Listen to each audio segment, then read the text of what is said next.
Santiago leemos en el capítulo 1, del versículo 16 hasta el 27.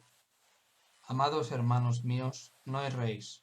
Toda buena dádiva y todo don perfecto desciende de lo alto, del Padre de las luces, en el cual no hay mudanza ni sombra de variación. Él, de su voluntad, nos hizo nacer por la palabra de verdad, para que seamos primicias de sus criaturas. Por esto, mis amados hermanos, todo hombre sea pronto para oír, tardo para hablar, tardo para airarse, porque la ira del hombre no obra la justicia de Dios. Por lo cual, desechando toda inmundicia y abundancia de malicia, recibid con mansedumbre la palabra implantada, la cual puede salvar vuestras almas. Pero sed hacedores de la palabra, y no tan solamente oidores, engañándoos a vosotros mismos. Porque si alguno es oidor de la palabra, pero no hacedor de ella, este es semejante al hombre que considera en un espejo su rostro natural, porque él se considera a sí mismo, y se va, y luego olvida cómo era. Mas el que mira atentamente en la perfecta ley, la de la libertad, y persevera en ella, no siendo oidor olvidadizo, sino hacedor de la obra, éste será bienaventurado en lo que hace. Si alguno se cree religioso entre vosotros, y no refrena su lengua, sino que engaña su corazón. La religión de tal es vana. La religión pura y sin mácula delante de Dios, el Padre, es esta: visitar a los huérfanos y a las viudas en sus tribulaciones, guardarse sin mancha del mundo. Muy bien. Vale, ¿me oís, no? Os pongo con ella. Vale, pues, bueno, ya como el viernes pasado ya estuvo hablando Manuel de las tentaciones y a la pregunta esa, ¿no? Y, bueno, respondía a lo que a lo mejor decían algunos, que la tentación venía de parte de Dios, bueno, como diciendo, la responsabilidad no es mía, ¿no? Pero ya Manuel estuvo explicando un poco el tema este de la tentación. Y en estos versículos también habla un poco de eso, diciendo que a Dios no podemos culparle, ¿no? de esas cosas, ¿no? Y nos enseñan muchas cosas, pero antes de llegar a este tema, a mí me ha llamado mucho la atención cómo Santiago se dirige a los creyentes, ¿no? Porque cada vez que tiene que exhortarles o decirles una cosa, siempre utiliza una palabra que expresa su comunión con ellos y su amor, ¿no? Y, por ejemplo, en el 1:2, hermanos míos, tened por sumo gozo. El 19, por esto, mis amados hermanos, todo hombre sea pronto para oír. Hermanos míos, que vuestra fe en nuestro Señor Jesucristo sea así. Hermanos míos, ¿de qué aprovechará? Hermanos míos, siempre, en todos los capítulos, cada vez que se dirige a ellos, se dirige de una forma muy afectuosa, ¿no? Y se ve que él es un pastor que ama a las personas a las que escribe y les quiere ayudar para acercarse al Señor. Y bueno, también es un ejemplo de cómo tenemos que tratarnos entre nosotros, ¿verdad? A la hora de exhortarnos o de ayudarnos con la palabra, pues siempre con el amor, sabiendo que somos hermanos y que con ese afecto, ¿no? A mí me ha llamado la atención. Y aquí en el versículo primero que ha leído Mar dice: hermanos míos, no erréis, ¿no? O no os engañéis, porque yo creo que muy fácilmente nosotros mismos nos podemos engañar en nuestra vida, ¿no? A veces de una forma culpable, ¿no? Porque a lo mejor no queremos admitir una cosa y nos autoengañamos para justificar lo que queremos hacer, ¿no? Y bueno, y dice, no os engañéis, dice, no erréis, porque toda buena dádiva viene del Señor, ¿no? Entonces, lo que Santiago está diciendo aquí, que la tentación no viene de Dios realmente, y entonces empieza a hablar de realmente lo maravilloso que es nuestro Dios, que es todo lo contrario, ¿no? Dios es un Dios que nos da todo lo bueno, como dice el versículo 19, ¿no? 17, perdonad, dice que toda buena dádiva y todo don perfecto desciende del Padre de las luces, o sea que Dios es el que da todas las cosas buenas. Él nunca puede dar una cosa mala porque su naturaleza es bondadosa y Él nos da los dones buenos, los dones perfectos, las cosas que necesitamos para nuestra vida, Él nos las da abundantemente, suple todas nuestras necesidades. Y estaba pensando en un texto de Pedro, en 1 Pedro 1, 3 y 4, que hablaba de esto también. Dice el apóstol Pedro, que todas las cosas que pertenecen a la vida y a la piedad nos han sido dadas por su divino poder, mediante el conocimiento de aquel que nos llamó por su gloria y excelencia, por medio de las cuales nos ha dado preciosas y grandísimas promesas para que por ellas llegaseis a ser participantes de la naturaleza divina. Fijaros que por el poder de Dios nos han sido dadas todas las cosas que necesitamos para nuestra vida espiritual y para poder crecer en el Señor, ¿no? Y dice que nos ha dado promesas maravillosas, grandes, y nos ha hecho partícipes de su naturaleza. Así que toda buena dádiva, todo lo bueno que viene es del Señor. El Señor no manda, no quiere hacer daño a las personas, no quiere hacer daño a sus hijos, tentándoles a pecar, ¿no? Y dice que desciende del Padre de las luces, y pensando en el Padre de las luces, no sé qué os viene a la mente a vosotros, ¿no? Pero yo, bueno, pues habla un poco de cómo Dios es el creador de todo lo que hay en el firmamento, ¿no? Todas las estrellas, todo lo que existe en el firmamento, todo lo ha creado Él. Y dice que en Él no hay ni sombra ni mudanza, ¿no? Él no cambia nunca, no hay ninguna variación. Y bueno, hay un salmo que conocéis muy bien, que es el 19, que dice, a ver si lo encuentro. Sí, los cielos cuentan la gloria de Dios y el firmamento anuncia la obra de sus manos. O sea que toda la creación de Dios exhala la grandiosidad de Dios y la luz de Dios, ¿no? Que Él ha traído luz a este mundo, ¿no? Y Isaías 40 también dice, levantad en alto vuestros ojos y mirad quién creó estas cosas, y habla de que Él cuenta las estrellas por número, ¿no? Y que su grandeza es tan grande, ¿no? Que Él conoce todo lo que ha creado en los cielos. Y luego en Génesis, yo estaba mirando un poco en Génesis, y la verdad es que es precioso poder leer el primer capítulo de Génesis, cómo relata la creación de Dios, cómo Dios creó todas las cosas. Dice en el capítulo 1, versículos 14 y 17, dijo luego Dios, haya lumbreras en la expansión de los cielos para separar el día de la noche, y sirvan de señales para las estaciones, para días y años, y sean por lumbreras en la expansión de los cielos para alumbrar sobre la tierra. Y fue así. Y luego dice que Dios hizo las dos grandes lumbreras, el sol para alumbrar durante el día, la luna para alumbrar de noche, y luego formó las estrellas para que se expandieran en el firmamento, ¿no? Vemos que Dios es el Padre de las luces que ha creado todo, y la verdad es que sabemos que los astros, todo están en movimiento continuo, ¿no? Siempre están expandiéndose, e incluso pues la Tierra siempre se está moviendo y hace que podamos tener esos cambios de estaciones, esos cambios de día y de noche, pero en contraste con la creación de Dios, dice que Dios no tiene ninguna variación, Él no muda para nada, Él nunca cambia, Él es inmutable, ¿no? En su carácter, en su forma de ser, Él siempre es santo, es amor, es justo, y Él no va a variar nunca, ¿no? Y es bonito pensarlo, ¿no? Que Dios no va a hacer algo que esté en contra de su propia naturaleza, tampoco ni va a incitar al mal, ¿no? En Él no hay mudanza ni sombra de variación, podemos estar confiados en el Dios que tenemos tan maravilloso, ¿no? Además, otra cosa, como Mar ha resaltado un poco, ¿no? El poder de la palabra de Dios, lo maravillosa que es la palabra de Dios que transforma, pues dice que Dios nos ha hecho renacer por la palabra, ¿no? ¿Qué es eso de renacer? Yo he pensado un poco, un texto bueno, el encuentro que tuvo Jesús una noche con Nicodemo, no sé si os acordáis que Nicodemo, un fariseo, fue allí de noche a ver a Jesús porque quería saber más de él, y Jesús le dijo unas palabras que le chocaron un poco, ¿no? Le dijo, pues si tú no naces de nuevo no puedes ver el reino de Dios.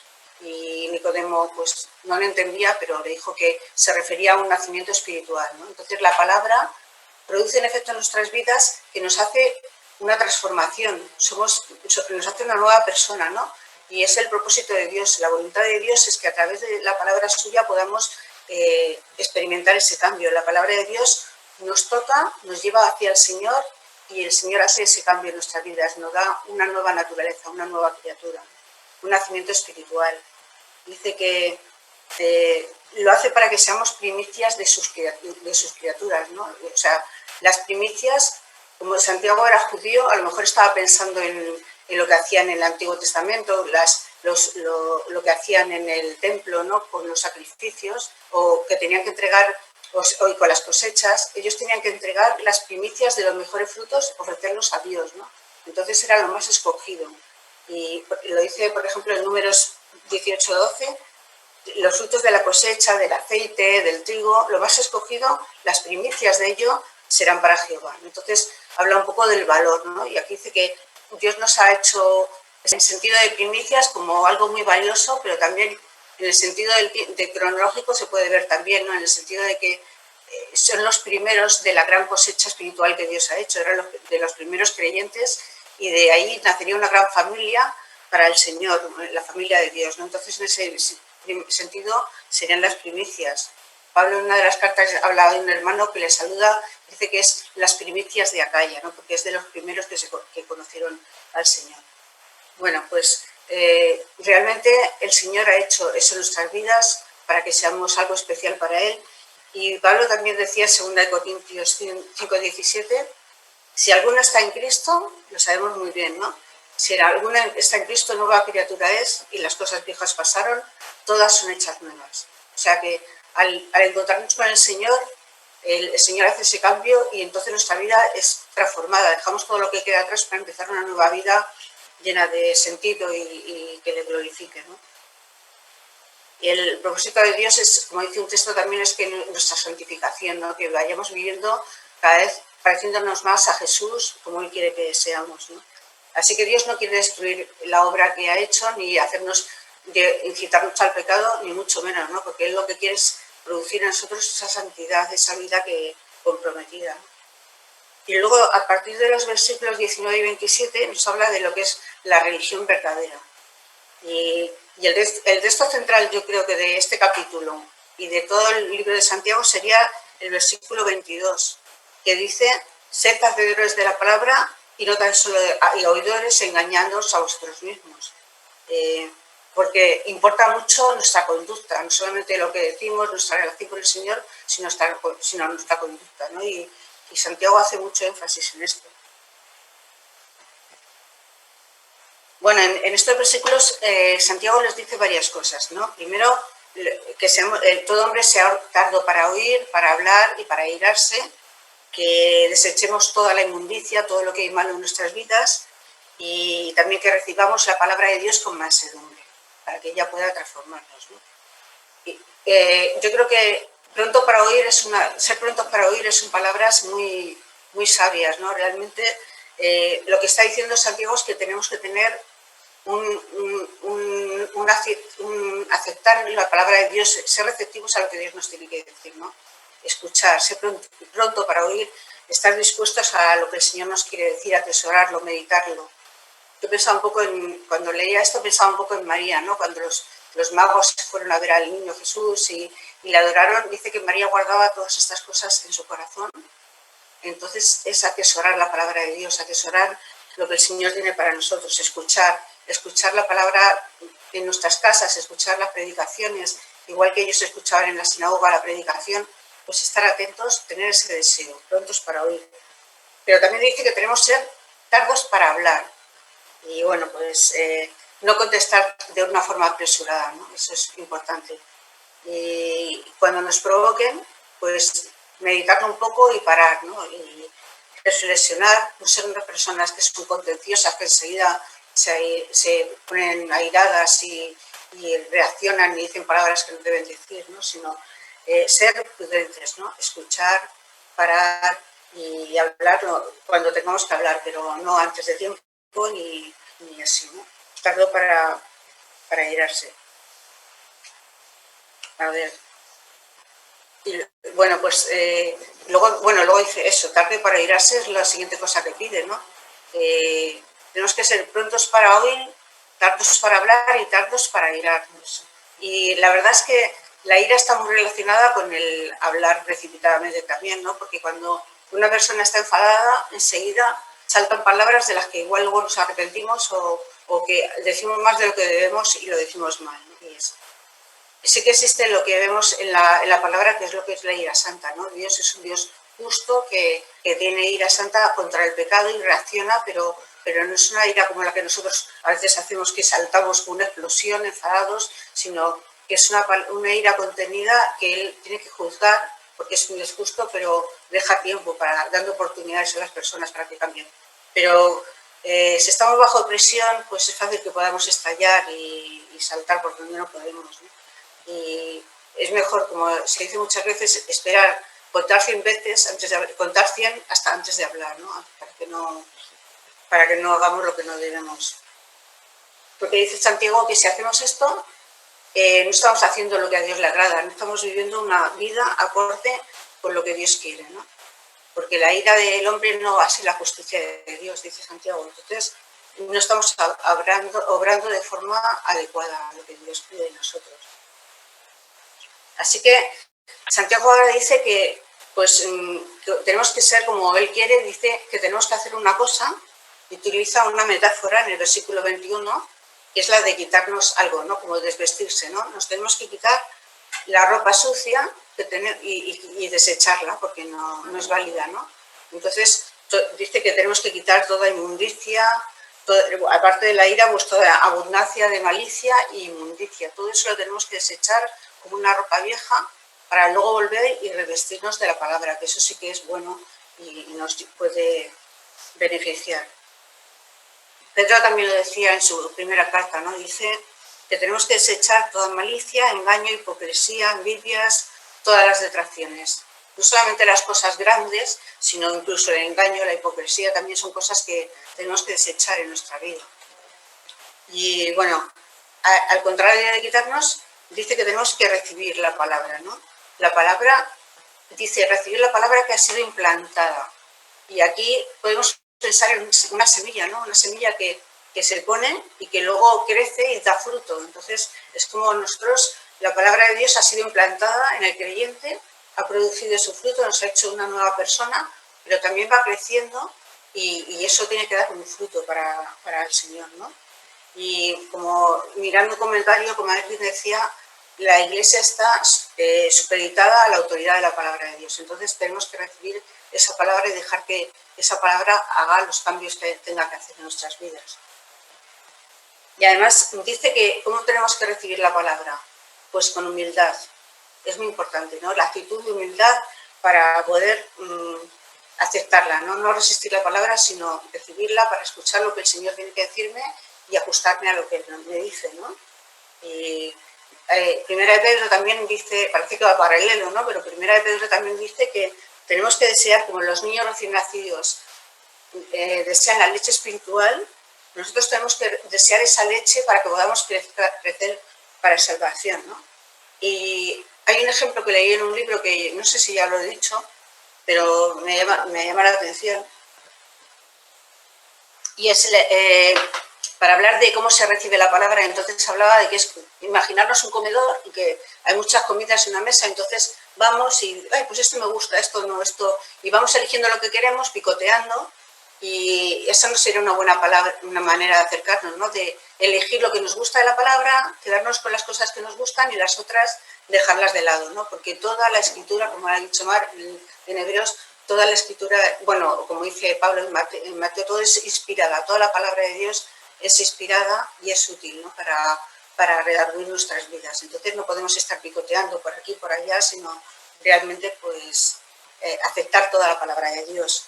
Y luego dice que también están las personas que lo que hacen es tirar la pelota para otros, ¿no? Pues diciendo, bueno, pues fíjate, esto que está diciendo el pastor aquí, o esto que escucha aquí, o que dice Marcelo, que no sé qué, fíjate qué bien le va a esa persona, ¿no? Sino pensar, igual el Señor tiene que decirme algo a mí personalmente, creo que es para los demás, pero con humildad aceptar que a lo mejor el Señor me quiere decir algo a mí, a mi vida, y es lo que tenemos que hacer, ¿no? Dice que la palabra de Dios puede salvar nuestras almas. ¿Qué significa eso? Pues porque, bueno, la palabra de Dios actuó cuando nos convertimos, cuando recibimos al Señor, pero también la palabra de Dios nos va salvando cada día porque va transformando nuestras vidas. Mientras estamos aquí, hasta que vayamos con el Señor está haciendo un proceso en nuestras vidas de limpiarnos, de hacernos más maduros. Entonces, lo que se llama el proceso de santificación, entonces salva nuestras vidas cada día en ese sentido, ¿no? Nos va cambiando y es una salvación también para la eternidad, cuando el Señor nos dé la corona, ¿no? Cuando estemos en su presencia. Todo gracias a la obra que Jesús hizo por nosotros, ¿no? La palabra de Dios nos lleva a todo eso. Pero una cosa muy importante, el versículo 22, como os dije, sed hacedores y no solamente oidores, ¿no? Y entonces Santiago, para recalcar esto, nos da la idea del espejo. Los espejos de antes, que no eran como los de ahora, que eran de bronce y no se veía muy bien, pero dice que es una persona que se mira en el espejo, igual ve algún defecto, alguna cosa que tiene que cambiar o, bueno, algo que tiene que hacer, pero se mira y luego después enseguida se marcha y se olvida de lo que ha visto, no lo tiene en cuenta. Entonces eso es precisamente lo que no tenemos que hacer, ¿no? Al ir a la palabra de Dios.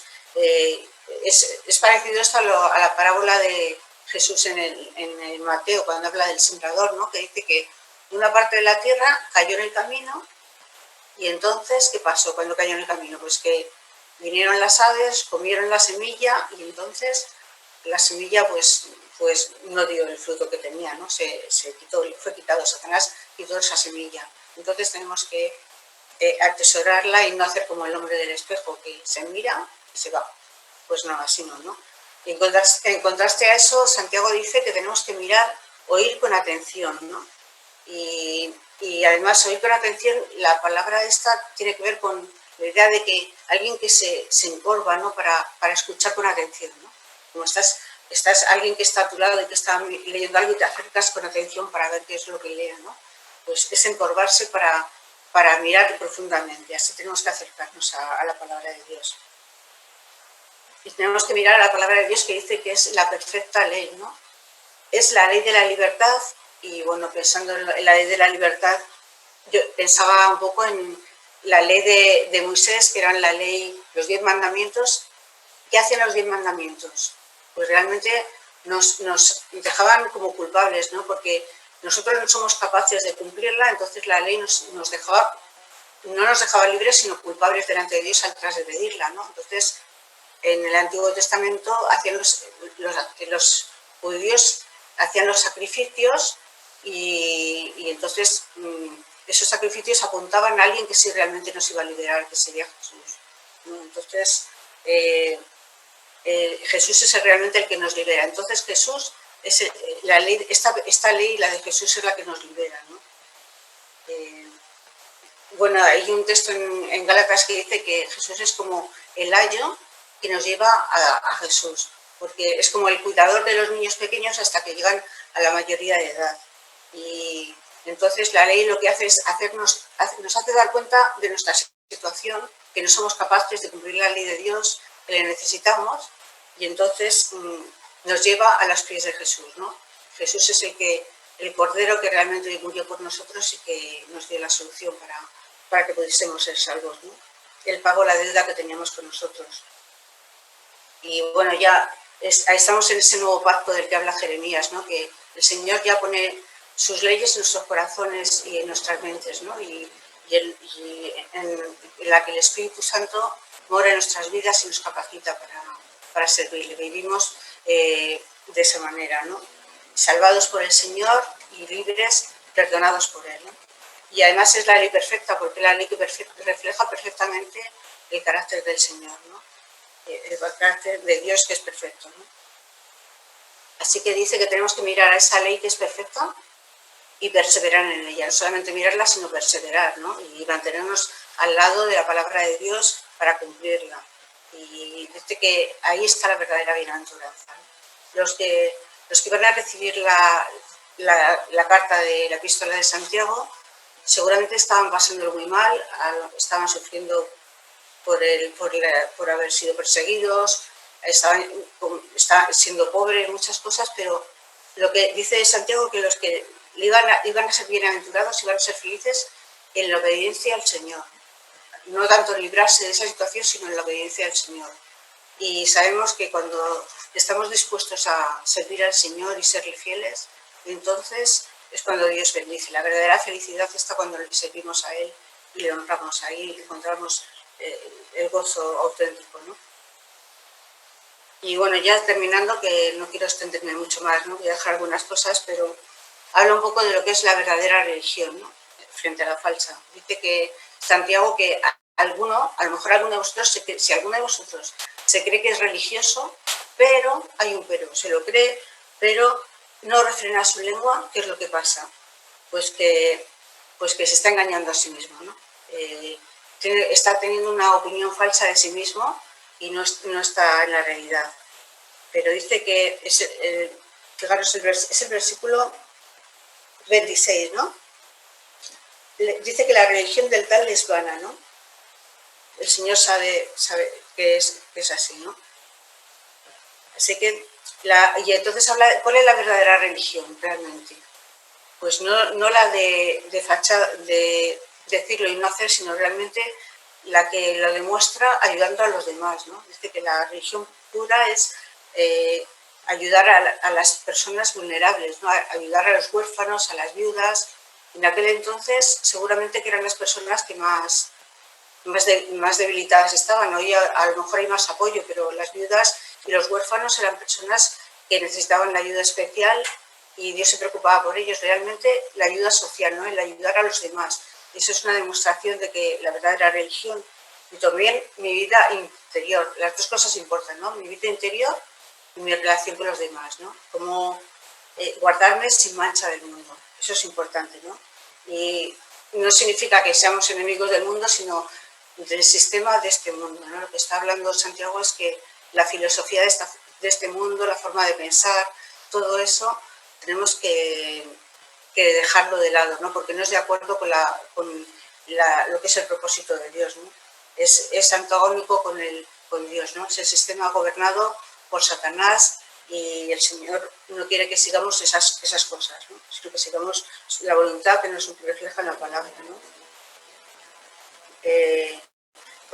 Bueno, dice que si somos amigos del mundo nos convertimos en enemigos de Dios en el sentido ese, ¿no? De seguir esa filosofía que está en oposición a la de Dios.